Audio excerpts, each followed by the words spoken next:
Vandeham Sri Guru Sri Juta Padakamalam Sri Gurum Vaishnava Vangsha Sri Rupam Sagrajatam Sahagana Raghunathannitam Tam Sajivam Shraddaitam Savadhutam Parijana Sahitam Krishna Chaitanya Devam Sri Radha Krishna Padan Sagana Lalita Sri Vishakha Nitansam Bhajasi Krishna Chaitanya Prabhu Nitai.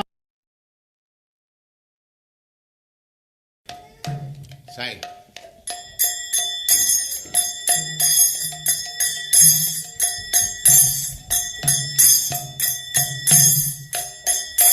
Jaya Radha Madhava Punya Bihari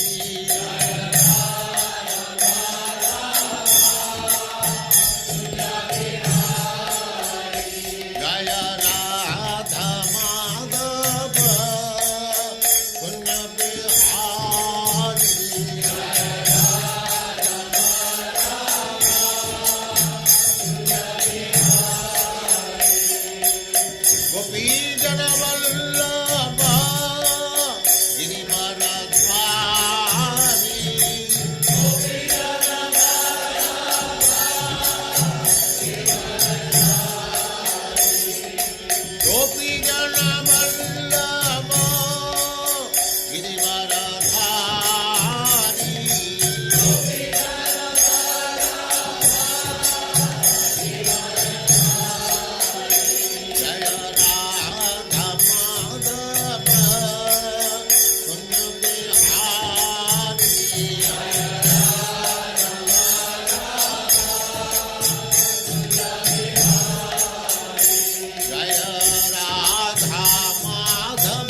Samad Bhakti Siddhanta Saraswati Goswami Prabhupada ki jai.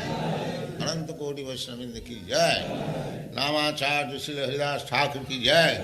Prem se kaho Sri Krishna Chaitanya Prabhu Nityananda Sri Advaita Gadadhar Sivasadi Gaur Bhaktivinoda ki jai. Sri Radha Krishna Go Gopinath Sam Kund Radha Kund Girivardhan ki jai. Vrindavan Dham ki jai. Navadvip Dham ki jai. Swami To Bhaktivinoda ki jai. Ganga Mai ki jai. Jamuna Mai ki jai. Tulasi Devi ki jai. Bhakti Devi ki jai. Swami To Bhaktivinoda ki jai. All glories to the assembled Lord. All glories to the assembled Lord. Thank you. Hare Krishna Prabhu, your obeisances. Jai Shri Prabhupada. You are welcome for today's class. How are you doing? Yeah, we're surviving in the heat of Vrindavan.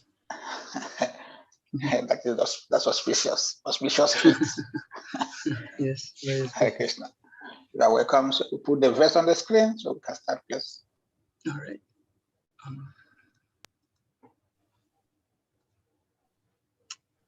Om Namo Bhagavate Vasudevaya. Om Namo Bhagavate Vasudevaya. Om Namo Bhagavate Vasudevaya. Narayana Namaskritya Narasimha Devim Saraswatim Vyasam Tato Jayamudire Nashtakarasha Nityam Bhagavate Sevaya Bhagavate Uttama Shlokir Bhakti Bhakti Naishtaki. Okay, reading from Srimad Bhagavatam, Canto 1, Chapter 8, Text 46.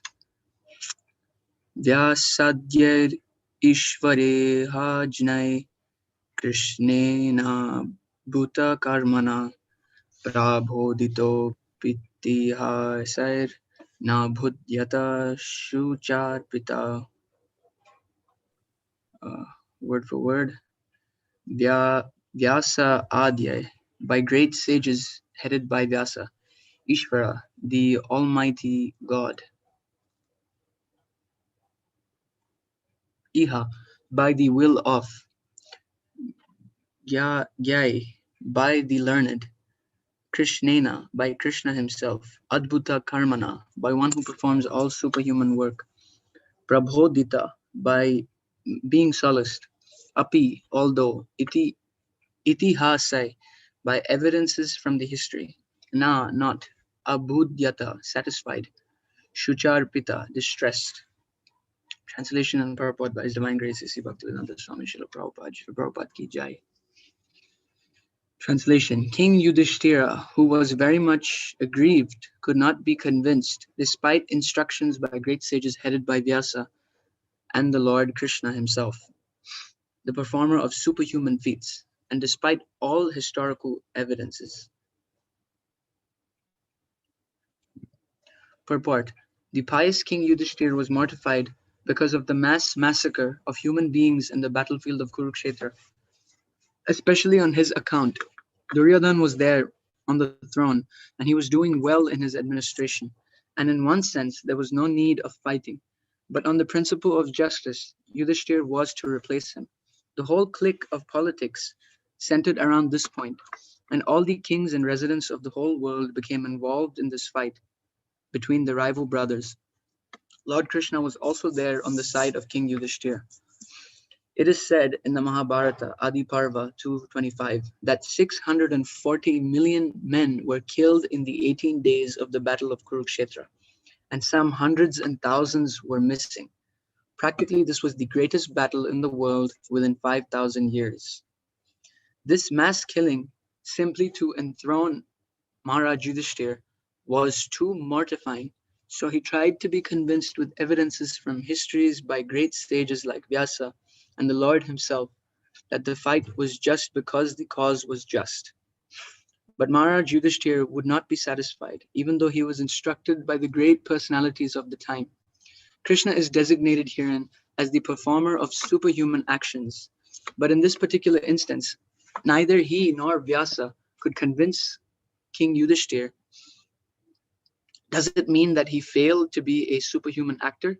No, certainly not. The interpretation is that the Lord, as Ishvara, or the super soul in the hearts of both King Yudhishthira and Vyasa, performed still more superhuman actions because the Lord desired it.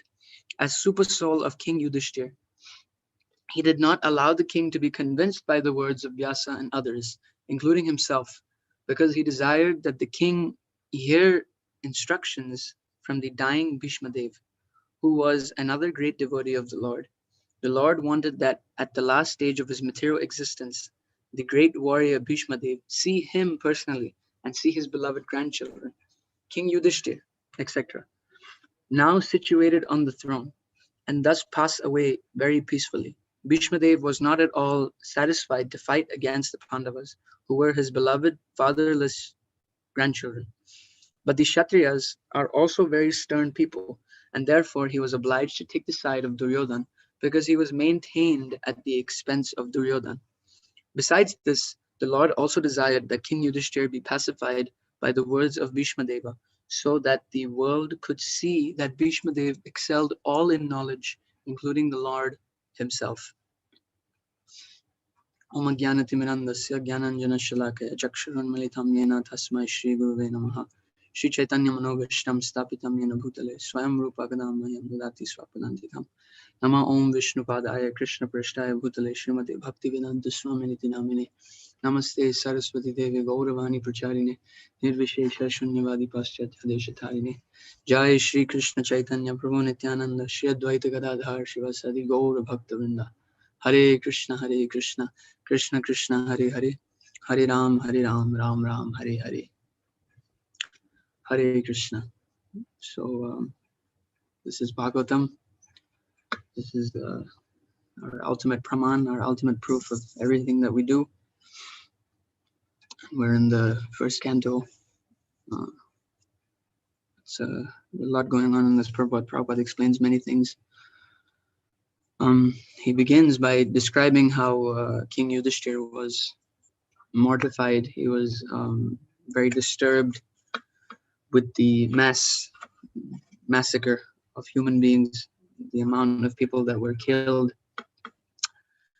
And here, quoting Mahabharata, Prabhupada says that around 640 million people were killed in 18 days. So, our history, our modern history doesn't know of anything so grand, doesn't know of anything. So in 18 days, losing 640 million lives.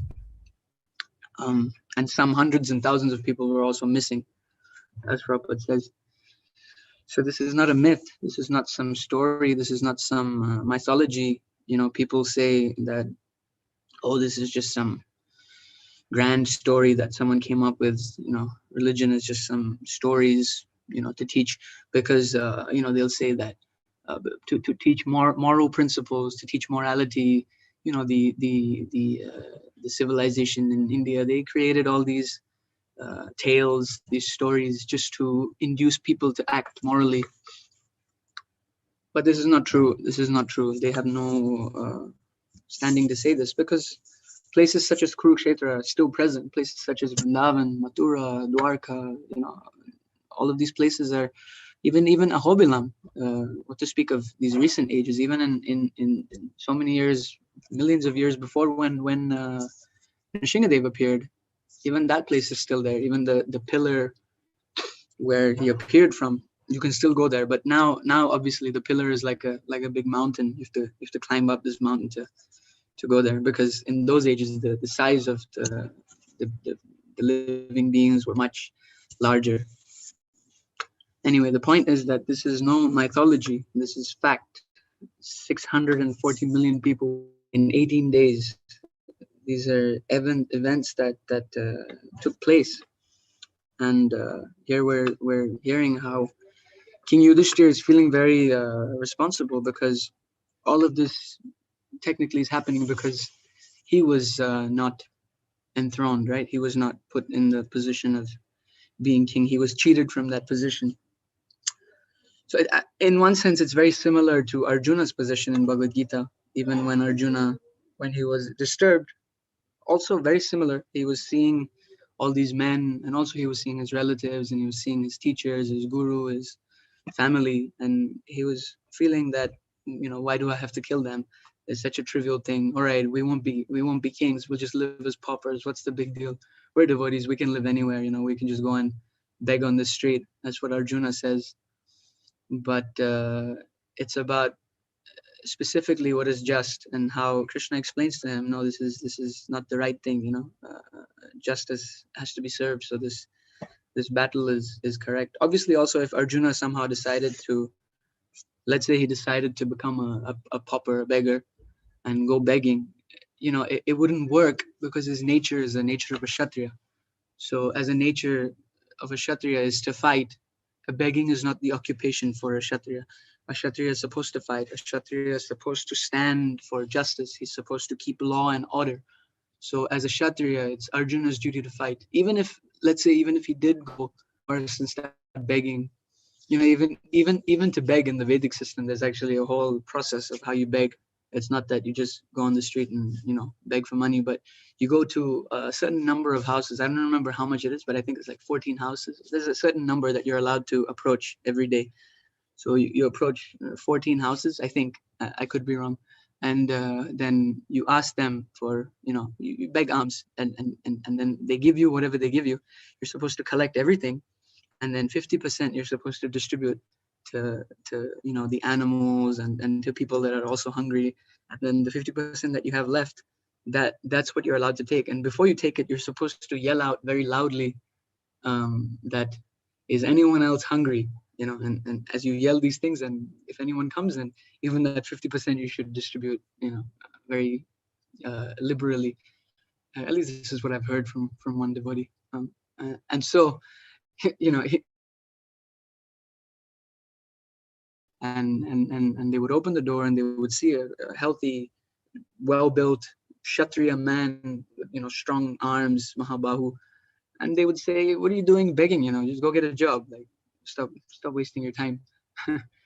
So he would probably go hungry many days, and maybe he would lose some weight. Maybe he'd lose some weight, and then maybe someone might feel some pity and give him some madhukari, some donation. And then let's say, he's walking around somewhere. Now he's skinny, he's weak because he hasn't eaten for many days. Someone might come to attack him, because seeing that he's a skinny, weak person and he has a little bit of, whatever. Someone might come to attack him. And Arjuna, naturally being a Kshatriya, he's not gonna back down and be humble. He's naturally gonna fight. So the point being that his nature is to fight. So at the end of the day, whatever he does, he will naturally come to the point of fighting, because he's a Kshatriya by nature. It's in his blood, to be fiery, to be fighting. So it's unnatural.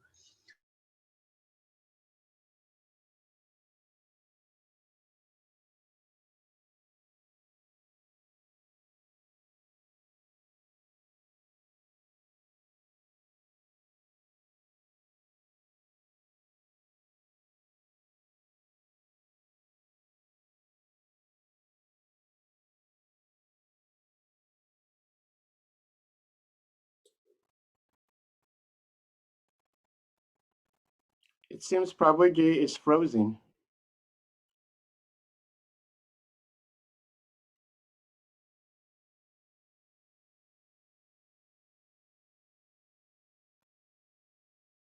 Okay.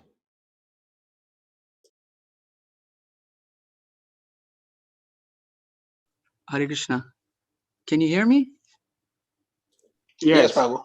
Okay. So I'm sorry, the internet went out, the power went out. All right. Anyway, so what I was saying is that Yudhishthira Maharaj is kind of in a very similar position as Arjuna was. And just like Krishna dispelled all the illusion for Maharaj, for Arjuna, that's the whole basis of Bhagavad Gita. He could have very easily done the same for Yudhishthira Maharaj, but Prabhupada explains that, he explains that how there's this word here in the Sanskrit. It's adbhuta, or wait, where is it? Adbhuta karmana. That's what it is. Adbhuta karmana. Krishnena adbhuta karmana, which means, well, Prabhupada translates it as the performer, Supreme Lord Krishna, the performer of superhuman feats. So, and in the purport, Prabhupada goes on to explain how Krishna is the superhuman actor, and, he can do whatever he wants because he's superhuman. So he even seemed to speak to Maharaj Yudhishthira, But Maharaj Yudhishthira was still not satisfied. He was still not convinced that all of this killing should go on just to put me on the throne. And Prabhupada explains here that, does that mean he's not superhuman? And Prabhupada says, no, certainly not. The understanding is that Krishna is not a very two-dimensional person. He's very dynamic. When he does something, there's always multifaceted reasons. Even a small activity in the material world, they call it a butterfly effect. They say a butterfly flaps its wings in one corner of the earth, and on the other corner of the earth you have a cyclone that takes place because of the butterfly flapping its wings. Somehow by a domino effect, one thing after another, there was a hurricane on the other side. Krishna also acts kind of very similar to this. He does everything quite elaborately, and although he could have instantly removed King Yudhishthira's illusion, he didn't. And he didn't because he wanted to glorify his devotee. He wanted to glorify Bhishma Dev, and he wanted Bhishma Dev to clear these doubts. Later in the I think the same canto, right? Maybe the next chapter. Bhishma Dev is speaking on the bed of arrows, and he dispels all the confusions that Maharaj Yudhishthira has, and he explains to him how providence is always supreme, and the Kala Chakra, time, will run its course and no one can escape. Time is such a wonderful thing that it can never be reversed, and you'll be put through all kinds of different tribulations, trials and tribulations, and there's nothing you can do about it because it's simply the will of providence that will make all these things happen. And so, Krishna could have very easily explained all of this to King Yudhishthira, immediately removed all of his doubts, just like we had in the Bhagavad Gita. They say the Bhagavad Gita was spoken in around 20 minutes. They had a bunch of devotees in Mayapur, the Mayapur Gurukul. They did a like a drama with just the verses where Arjuna spoke and just the verses where Krishna spoke. So nothing in between, just when it says Arjuna Vacha, or when Krishna speaks, Shri Bhagavan Vacha. So those verses they took and they and it took roughly about like 23, 24 minutes. And these are Kali Yuga guys, trying to speak Sanskrit. So back then, when Sanskrit was a natural language, it would have been very quick. So the Bhagavad Gita was spoken barely in 20 minutes. 20 minutes, Arjuna was very clear-headed and he understood everything. And so he could have very easily done that, but he left it for Supreme Controller. Although he's the center of everything, he likes to put his devotees, he likes to create situations which, when you're in the thick of it, it may seem really bizarre and it may seem really wrong and it may seem really bewildering. But Krishna always seems to have a very masterfully articulated plan where he glorifies the Vaishnavas at the end of the day. The devotees are always glorified. You might think that Kali Yuga is so horrible. Some people say that if there is a God, why do bad things happen? Kali Yuga is so terrible. There's all kinds of things happening. Kali Yuga, you can't even imagine, what people do. And you might think if there's an all good God, then why have such a horrible place? Why can't everything just be peaceful and wonderful? I mean, there is a place where everything is peaceful and wonderful. It's called Vaikuntha. But even that's not so much of an interest for Krishna, because in Vaikuntha, everything is peaceful and wonderful. And when everything is peaceful and wonderful, there's no life to it. There's no fun for Krishna, at least. Like, when you watch a movie, for example, or a TV show or a book or whatever, any form of entertainment always has to have all kinds of obstacles, all kinds of problems, all kinds of difficulty. And then the liberation from that difficulty is the how can you say, the glorified aspect, the whole point of all the trials and tribulations was the way the person or whatever the situation is comes out of it, and that's the entertainment. Similarly, in all the Vrindavan pastimes, practically all of them, there are always obstacles. Nothing's straight. I mean, even the way Krishna's standing in Vrindavan is not straight. Everything is convoluted. It's a total, seems like chaos. It seems like complete madness. But there is behind it all, there is a perfect arrangement. Yogamaya makes perfect arrangements in Vrindavan, and everything by the end of the day will glorify Krishna, and even more so will glorify his devotees. Yogamaya, Vrinda Devi, they're very expert at arranging pastimes for the Lord. They're very expert at glorifying Krishna in very, very beautiful ways. So you'll find Krishna has this nature. He doesn't like things straightforward. He doesn't like things very simple, because when it's like that, there's no real exchange of rasa. There's no pulling out of the juice, you can say. There's no pulling out of the relationship, the interactions between the devotee and Krishna. And because he likes doing this, you can see here he's not fulfilling Yudhishthir's, he's not removing his confusion, and he's rather leaving it to glorify Bhishma Dev.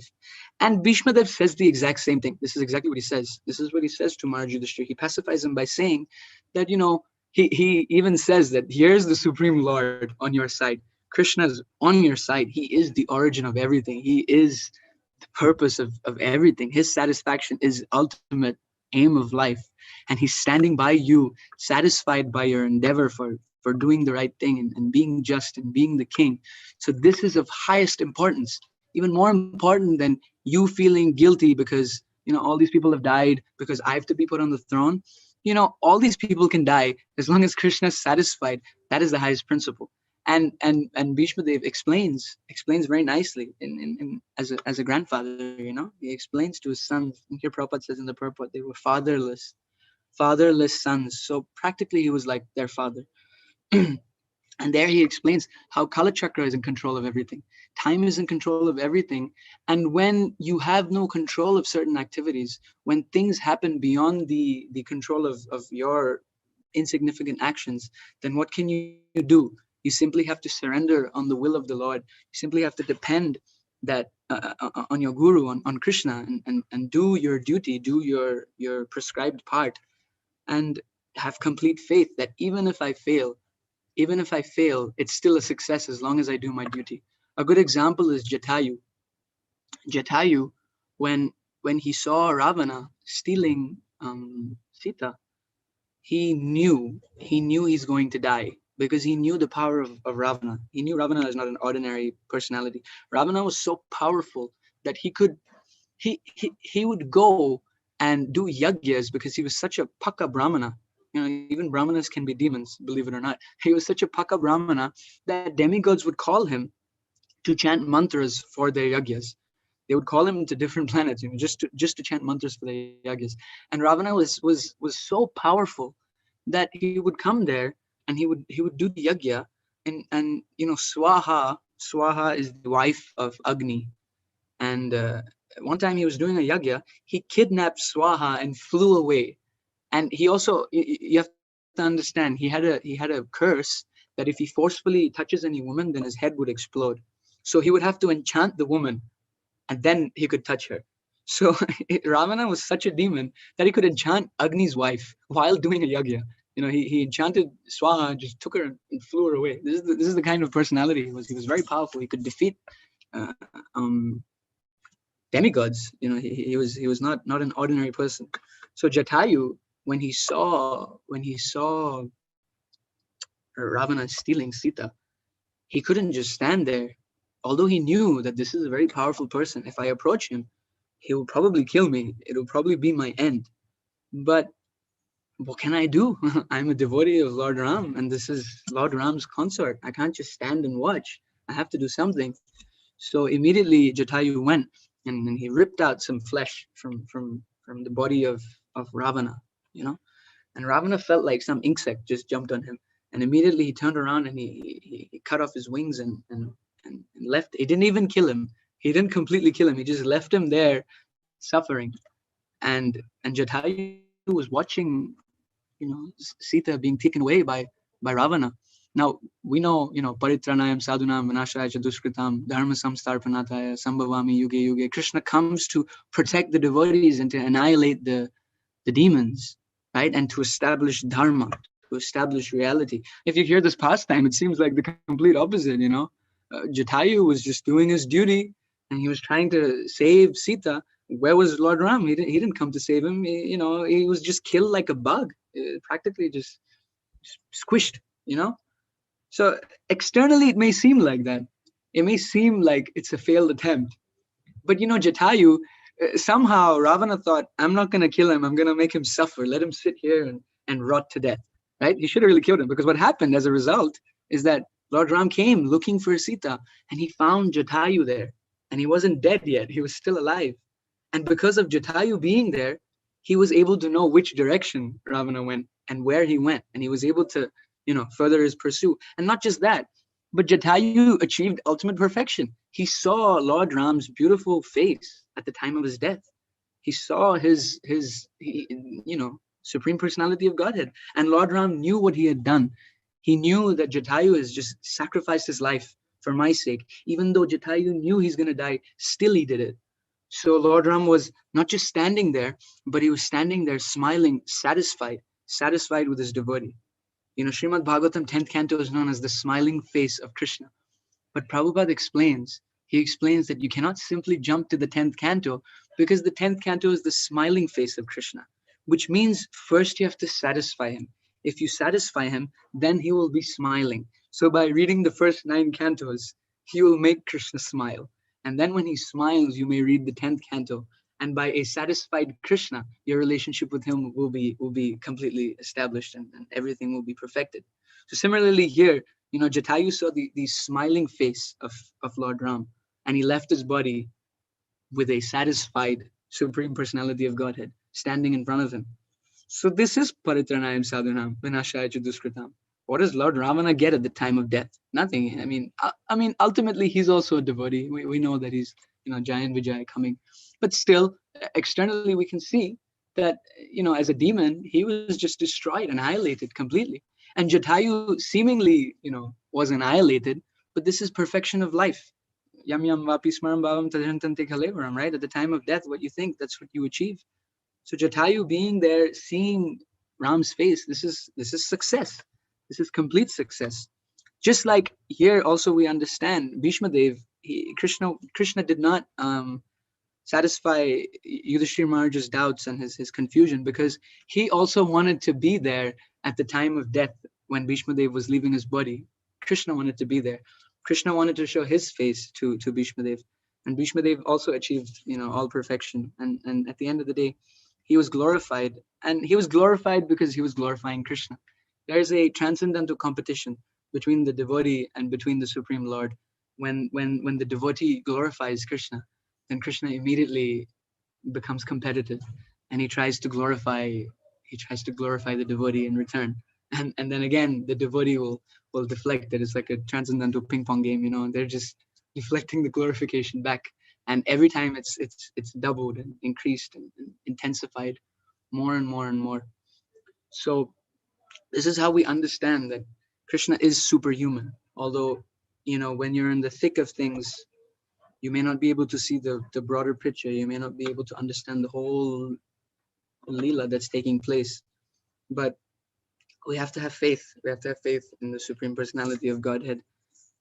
Faith means Sharanagati, So Sharanagati and faith, they're Srila Bhaktivinoda Thakur says that they're synonyms. And one of the symptoms of Sharanagati is Rakshashati Vishvaso. We should have strong, firm determination that Krishna is going to protect us no matter what.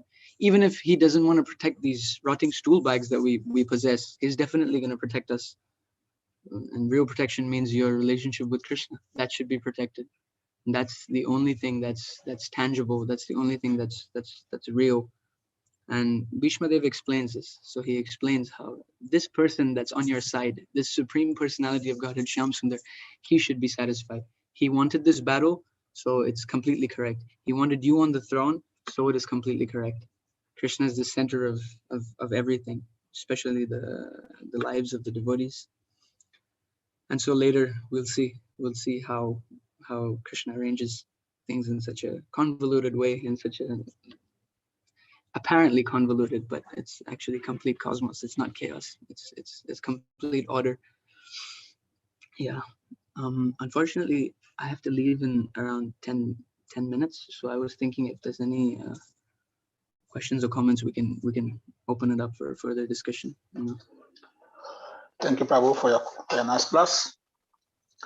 My first question is on the purport, the last paragraph. Prabhupada mentioned that Bhishma Dev excelled everyone in knowledge, including the Lord himself. But in Bhagavad Gita, Krishna was telling Arjuna, there are many bets that me and you have gone together. I can remember all, you cannot remember anyone. So how does Bhishma Dev excel Krishna in knowledge, while Krishna knows everything? Yeah, that's a very very interesting question. The only thing I can think of is that the devotee, he serves Krishna, and Krishna knows everything, right? But Krishna doesn't know the relishment that a devotee has, and the culmination of all knowledge is what anyway? The culmination of all Vedeshu sarver aham eva vedya, right? Krishna is the conclusion of all knowledge. So satisfying Krishna. Prabhupada says in one purport in the 4th canto that perfection of life means to satisfy the Supreme Personality of Godhead. And the one thing that Krishna doesn't know is, what it feels like to satisfy Krishna. So in that regard, he's excelled. The devotees have excelled even the Supreme Lord. And so the Supreme Lord comes in this wonderful, majestic incarnation as Sri Chaitanya Mahaprabhu to also experience this. Yeah. Thank you. Our next question from Sahadev Prabhu. Hare Krishna, Prabhuji. Thank you so much for the class. Hare Well, you indicated you don't have enough time today, so I don't know if Krishna Prabhu can put this on the screen, but 8 verses prior to the text you spoke on today, that is 1:8:38.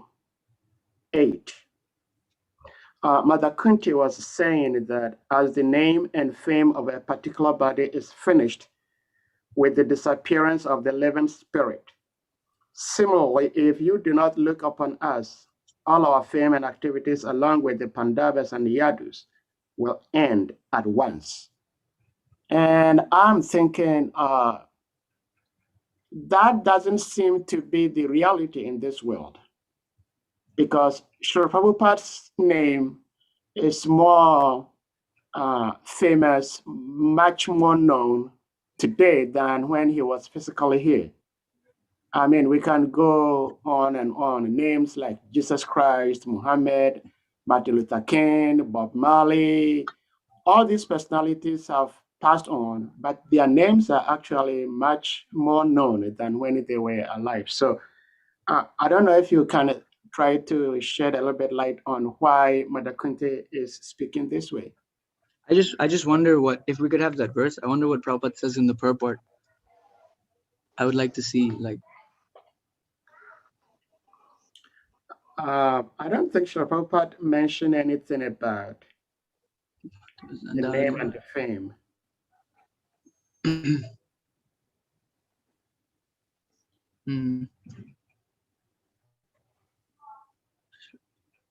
Well, Prabhupada kind of talks about how the name and fame is like there when the Supreme Lord is favoring the devotee. The living beings are always dependent, and the ultimate dependable object is God himself. All sorts of.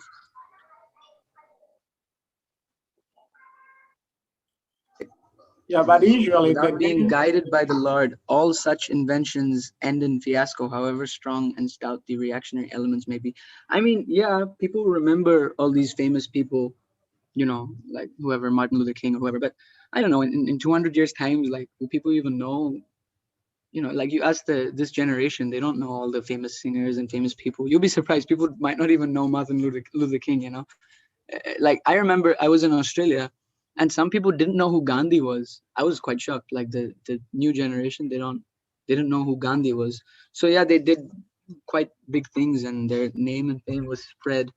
But how far is it going to be spread? After some time, it's definitely going to come to an end. They don't even know what happened 2,000 years before now. We obviously have Shastra, and we know that all these great personalities lived.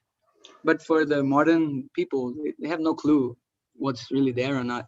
When I read this translation and this purport, it seemed more like Queen Kunti is talking about how that if you look upon us, then all of our fame and activities, they won't end at all. Like that's how I saw it. So we have personalities like Srila Prabhupada and the Mahajanas and all these, Bhishma Dev being one of the Mahajanas. Their name and fame will never disappear because, well, Krishna's recognized them.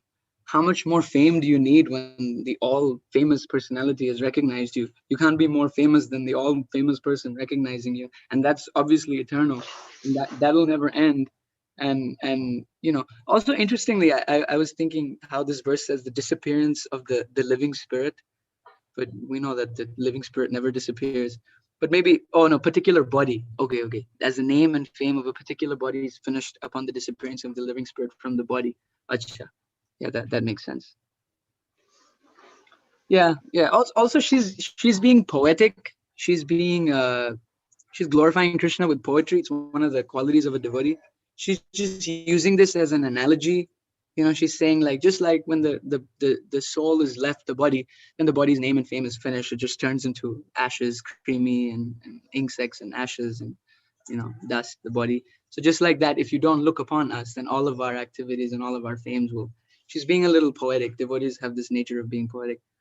I don't think it's like, very specific. Okay, thank you, Prabhu. Next question is from Ganga Prasad. Ganga, please. Hare Krishna, Prabhuji. Thank you very much for the class. Very interesting and information packed. My question is from two sides, but I'll ask only one because you are time constrained. And it is that when you said Jatayu interfered with Ravana kidnapping Sita, I can't remember exactly, but I've heard in some other forum that actually the Muhuta, there is a Muhuta that Jatayu achieved by not allowing Ravana to actualize his desire at that time. Though he was killed by Ravana, or he was killed by Ravana, but he succeeded in delaying him because Ravana was trying to do this kidnapping within a particular Muhuta. So I don't know if you can help generate that information and clear my little incomprehension. Yeah. That seems like that's like an addition to what I just said. I was not aware of this muhurta, but yeah, that makes sense. So he succeeded in that regard also. Jai, thank you for that addition. Adds a little more perspective, to the pastime. My next question is on Krishna. You mentioned the smiling face of Krishna, but one have to satisfy Krishna. Then you also mentioned that Krishna doesn't like anything to be straight. He loves to create complications. Yeah. You even mentioned that the way he stands in Vrindavan is not straight. So how can one please God who doesn't like anything to be straight? Who put difficulties in your way? Yeah, it's very difficult to please someone like this, someone who's very crooked, right? So therefore, we don't directly try to please him, because we know it's practically impossible, because us jivas being so insignificant also, and him being so significant, it's very difficult to approach such a crooked personality. But, Radharani stands straight, and Lord Chaitanya, he stands straight, and they're much more compassionate and much more willing to facilitate the jiva's perfection in life. Krishna's a little absorbed in himself. He's just in Vrindavan, he's Atmaram, he's completely self-satisfied. What else does he need? But even though he's self-satisfied, he expands, as we understand, for the relishment of pastimes. He expands into many forms. He expands into, first incarnation Balaram, and Balaram expands into so many. The whole dham practically is Balaram. It's his expansion. Everything that exists where Krishna resides is Balaram. And then his pleasure potency, he expands is Radharani. And although it's still himself, because they're expanding from him, still there's a difference. Our philosophy is such, achintya beda tattva. So this pleasure potency is our access to Krishna. It's our way to get to this crooked person. It's very difficult to get to him directly. So she she is very much interested in satisfying Krishna in ever new ways. They say that Radharani never cooks the same thing ever again, or she'll never sing the same tune ever again. Even if she sings the same tune, there'll be some nuances which are a little different. She'll never dance in the same way again. She's always trying to ever fresh, ever new, to present something relishable for Krishna. So in that regard, the jivas, although so insignificant, it can be something new, some new angle of vision, some new taste to offer to Krishna. And especially here in the material world, when someone really, really endeavors and really, really, through the mercy of our sampradaya, through the mercy of our Guru Parampara, actually our Guru Parampara is the only access to this personality, to this supremely attractive personality. And Krishna's Swarup Shakti, his Haladini Shakti, his pleasure potency comes through our sampradaya. It descends down from the spiritual world and grabs us through the gurus, through the personalities that are compassionately here. And specifically the Nityasiddhas, like the 6 Goswamis and some of our acharyas. And this is how Radharani's Swarup Shakti comes and touches us and inspires us and gives us the seed of bhakti. And if we approach these personalities that are standing a bit straight, a little bit more approachable, then we may have some hope of satisfying the Supreme Lord. Okay, thank you. I'll give you one last question. You mentioned in the course of our lecture that Brahmanas, there are also Brahmanas who are demons. So Yes. my question is, these demon Brahmanas, they are Gayatri, the mantra, the chant, why are they effective when they are demons? Well, you can also be in the mode of goodness and still be demoniac, It's like Brahmanas are supposed to be in the mode of goodness. But demon means what? Prabhupada said in countless purports. Prabhupada says there are 2 kinds of men.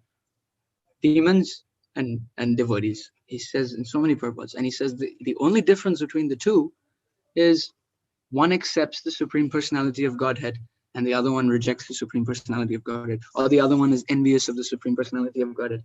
So one can still be in the mode of goodness and reject the Supreme Personality of Godhead. Doesn't necessarily mean mode of goodness is not our goal. It is definitely much easier to reach Shuddha Sattva from Sattva, but it's not necessarily a means to reaching our goal. So if you're in the mode of goodness, you chant Gayatri, most definitely it'll have effect. Hiranyakashipu was performing tapasya and all of his boons were granted. Although he was demoniac, he was an atheist, he was rejecting, the Supreme Lord. So yeah, there are Brahmanas. Being a Brahmana is not our goal. It is definitely very helpful in the function of this movement to be a Brahmana. Prabhupada said we need Brahmanas in this movement because Brahmanas are like the head. They give guidance to the society while also simultaneously being aloof from society. It's very, very important to have Brahmanas that are exclusively just studying Shastra, teaching Shastra, chanting, performing Sankirtan Yagya, teaching others how to perform Sankirtan Yagya, and then accepting donations and giving some donations also. Whatever extra they get, they should give away. And this should be their only activities. If people live on this platform, then, naturally they'll come to the platform of being a Brahmana. And still they can be demoniac, unfortunately. Still they can be atheistic. Still they can be doing these things for selfish reasons, knowing that if I'm in the mode of goodness, I can achieve more power, more strength. So, some people are determined like that. Nowadays in Kali Yuga, you don't find any Brahmanas. You don't find demons or devotee Brahmanas. It's very hard to find Brahmanas. Prabhupada was asked, are there any Brahmanas? And Prabhupada said, maybe some few are still there in South India. He said like this. He said that maybe some Brahmanas are still there in South India. And actually you will find in India, like in South India, the culture is still preserved a little bit. They still have their forms of dances. They still have their authentic form of music. They still have the culture of having a central deity in every city. Every major city in South India generally has a main deity like Ranganath or Balaji or someone, and these things are preserved actually because the Brahminical culture didn't deteriorate like the rest of India. You go to the rest of India, they have no clue what their culture is. Their culture is now Bollywood. They're just like shaking their bodies and dancing in weird ways. They've lost their culture actually, and now they're following the Western culture, unfortunately. And this is because of lack of Brahmanas. Brahmanas might seem insignificant just simple people that are living, but they protect the whole society. They keep the spiritual strength. But on the other hand, if you have demon brahmanas, then they become even more powerful, because brahmanas are powerful, and then they cause even more of a disturbance. It's like if a brahmana commits suicide, he turns into a Brahma Rakshas. The Brahma Rakshas is the most powerful type of ghost. It's the strongest ghost. It can kill you. It can do all kinds of horrible things, make you suffer a lot. So yeah, we have to be careful. We have to be good brahmanas, devotee brahmanas. We can read the article that Srila Bhaktisiddhanta has written, how a Vaishnava automatically becomes a brahmana. So our goal should be Vaishnava, and then Brahminical culture will follow. Our goal is not to be brahmanas. Thank you, Prabhu, for a nice class. We kindly ask devotees to kindly unmute yourselves. Let's chant Hare Krishna to Prabhu for coming today. We look forward to seeing you next month. Hare Krishna, Krishna Krishna, Hare Hare, Hare Ram, Hare Ram, Ram Ram, Hare Hare. Rama Rama, Hare Hare. Jai Shri Krishna. Jai. Krishna Krishna Hare Ram, Ram Ram, Hare Hare, Krishna Krishna Krishna Hare Ram, Ram Hare Hare, Krishna Krishna.